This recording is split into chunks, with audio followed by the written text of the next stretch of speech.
back in the room doing a tutorial again after what seems like months of not doing anything but playing live shows, which has been fantastic. I've not had time to do in these videos, that's why I've been putting up all the live stuff just to keep the channel going.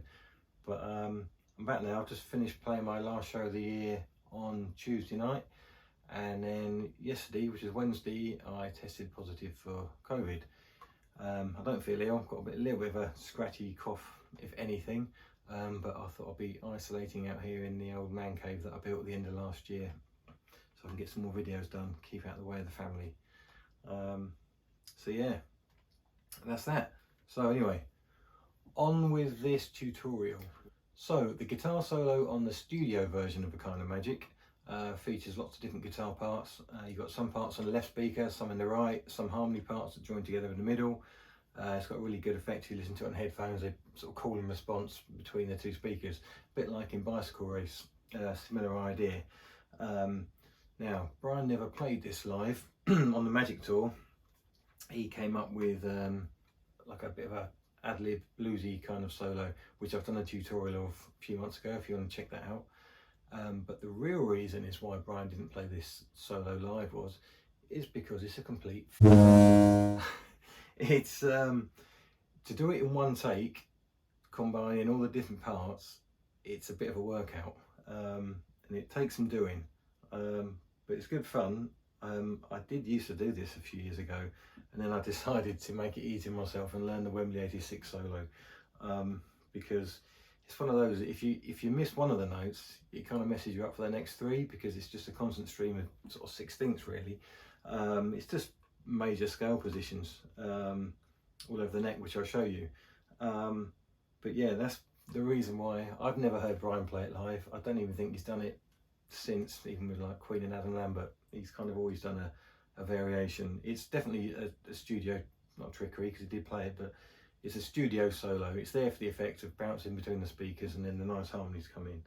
So what I've done is, as you've just seen, is combine all the different parts, try and play it in one go. So if you want to play it at a gig or at a show, you can do it with just you on guitar, and you can't do the harmony parts, but I've kind of picked out what I think is the main melody line, and then you kind of just play that, and people know the record so well, their ears are filling the rest, and then hopefully you can get away with it. All right. Okay, so the guitar solo starts off, before we start the scale bit, it does this little sort of bend and release note, and we're up at the 17th fret of the B string on the E, and it's kind of like a full bend up and down again, full pitch up. It's just almost like nothing's really happening there really, it's just a little intro before the scale start. After the... Okay, then we're into the first part of the solo, and we're doing a D major scale starting at the 12th fret of the D string, and I'm playing this with my first, second and little finger, or pinky as the Americans say. Alternate picking, same frets again on the G string, 12, 14, 16, and I use my second finger and third finger, 14th and 15th fret of the B string. And you're kind of muting that a little bit to make it clean. And you play that twice. The second part, or the next part, starts on the A note of the 12th fret of the A string. Probably the trickiest section of the whole solo, because of the position shift. There's a couple of different ways you can play it. The way I've decided to do it is use a little slide, because it's not really a natural position. You could sweep pick it in a different position, or do it this way, and I find this way a bit easier. So I play.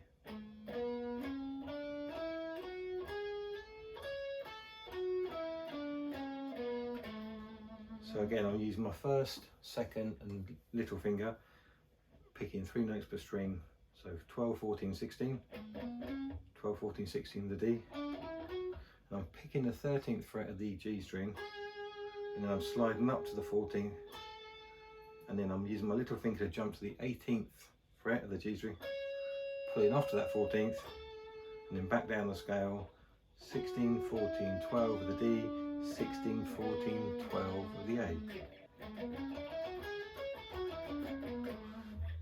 You could play it lower down here, and it saves doing the little slide, but you it's kind of a bit more of a almost like a sweep pick pattern to get the note in.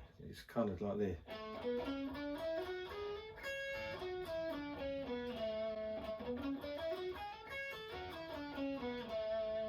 But I like it up here. And then the last part that finished that section off is 11th fret of the D string, 12, 14, and then up to the G string, 11, 13, 14, and then we're jumping up 14, 15, 17 of the B string, and then down the scale.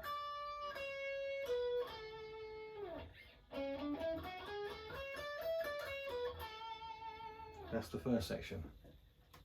And then it repeats the first section, but this time we're introducing what would be the overdub, which is the little bend. So we're doing the full bend on the 17th fret of the B string, and then we do that run again like we did at the beginning, and then we're bending the 13th fret of the G string, just a half tone, little sort of cheeky blues bend. So those two together.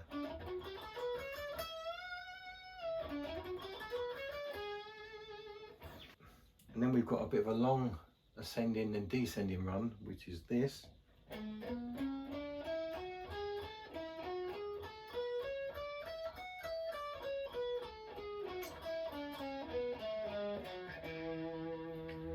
Now it's a bit of a position jump on that last section from here to down here, but I like playing that last run on these strings here. And you could play it up here, but I prefer it here. So we've got 12, 14, 16, 12, 14, 16, 13, 14, 14, 16, 18, 14, 16, 18, 15, 17, 19, and back down there.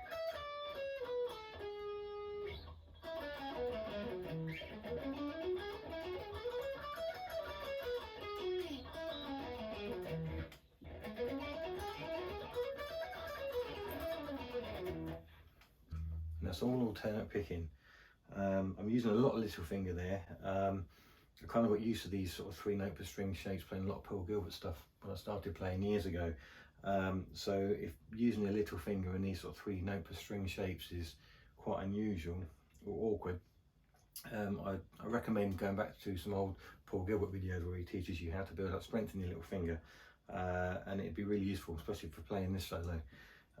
So another key thing there is just keep your right hand against the bridge here to keep the notes you're picking clean, so the notes aren't ringing out, so you can hear what each note is doing. Should be a clean sort of bunch of 16ths. Nicely sung. Okay, and then the next section we go to is the nice part. Not called nice because it's the nice harmony part, but it's nice because you get a bit of a rest, because you get a bit of a breather from all the alternate picking stuff. So we are down here at the 7th fret of the G string, the D note, and we slide into that, and we go down to the 6th, back to the 7th, up to the 11th, and then a slide to the 11th again, and then up to the 10th of the B.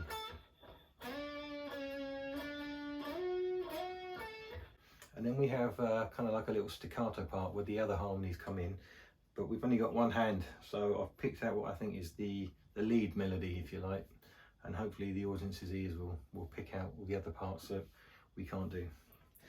So we do this little run here, which is, so that's 10th fret the B string, up to the 12th, 13th, 14th,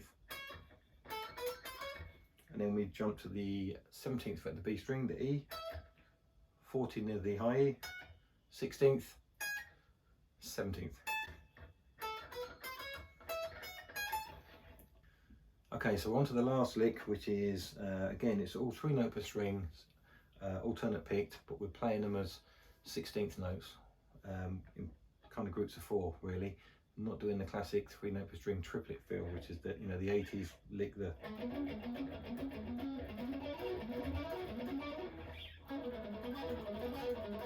that kind of thing, the Paul Gilbert kind of thing. We're playing 4s. or just keep them going in 16ths basically.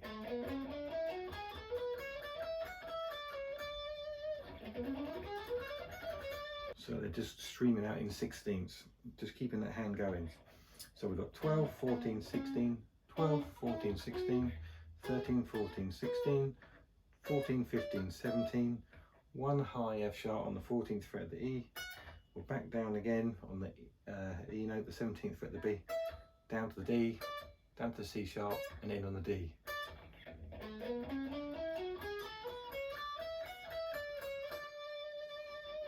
And then you're out the solo. Again, there's all alternate picked. Okay, so all played slowly together, it should sound something like this.